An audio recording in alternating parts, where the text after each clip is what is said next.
কেমন ছিল বিশ্বনবী হযরত মুহাম্মদ সাল্লাল্লাহু আলাইহি সাল্লামের ঘরবাড়ি, এই কৌতূহল মেটানো যাচ্ছে ঢাকাতেই।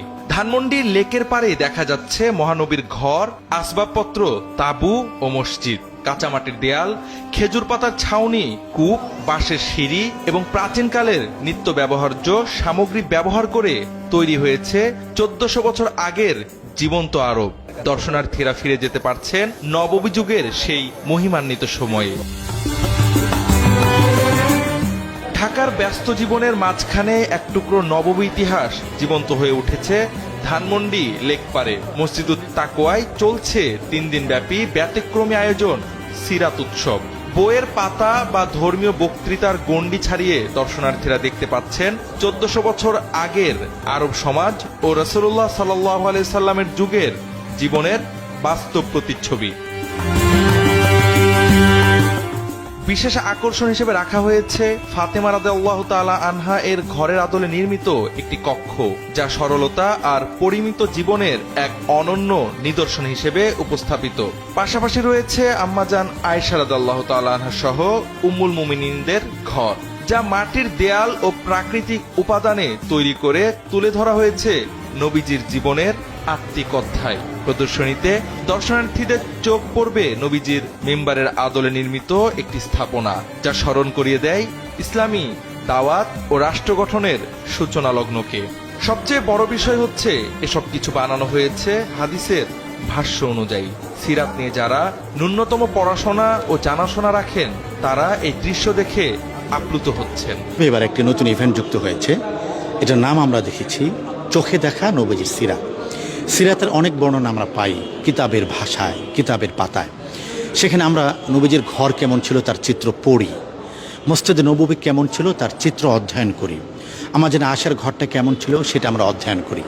কিন্তু আমরা এবার মসজিদে তাকওয়াতে এমন একটা আয়োজন করেছি, কিতাবে আপনি যেটি পড়েছেন, বইয়ের পাতায় আপনি যেটি পড়েছেন, সেটি আপনি চোখে দেখবেন।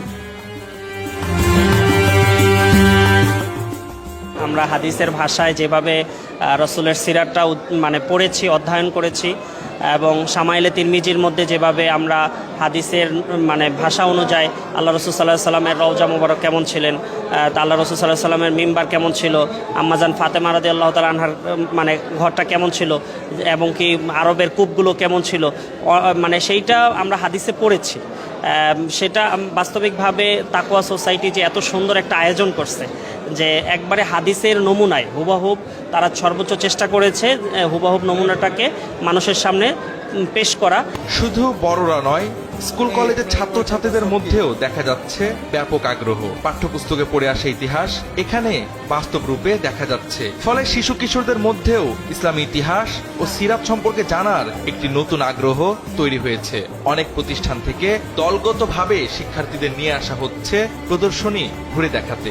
আমার যে নবীজিদের বই সেগুলো পড়ে নবীজের জীবন কাহিনী জানতাম, বাট আমি কখনো চোখের সামনে উদাহরণগুলো দেখিনি। যেমন নবীজির ঘর আজকে কিরকম ছিল, নবীজির জিনিসপত্র, বিছানা, বালিশ সব দেখে আমার খুবই ভালো লাগছে। এবং আমার জীবনের প্রথম এটা, আমি এর আগে কখনো এরকম এক্সাম্পল দেখি নাই, নবীজির ঘরের এরকম এক্সাম্পল দেখি নাই। সব মিলে আমার খুবই ভালো লাগছে। প্রতিদিন সকাল 10টা থেকে রাত 9টা পর্যন্ত দর্শনার্থীদের জন্য উন্মুক্ত এই সিরাত উৎসব শুরু হয়েছে বুধবার, শেষ হবে শনিবার। মাত্র 3 দিনের এই আয়োজন সীমিত সময়ের হলেও এর আবেদন ও প্রভাব দীর্ঘস্থায়ী হয়ে থাকছে দর্শনার্থীদের মনে। এই সিরাত উৎসব আয়োজনের মূল বার্তা হলো নবীজির সিরাত কেবল ইতিহাস নয়, এটি হলো জীবনের পথ নির্দেশ। প্রতিটি মানুষ তার জীবনে এই আদর্শকে ধারণ ও অনুসরণ করলেই সমাজে ফিরে আসবে সেই শান্তি, সেই মানবতা, যা প্রিয় নবী প্রতিষ্ঠা করে গেছেন 1400 বছর আগেও।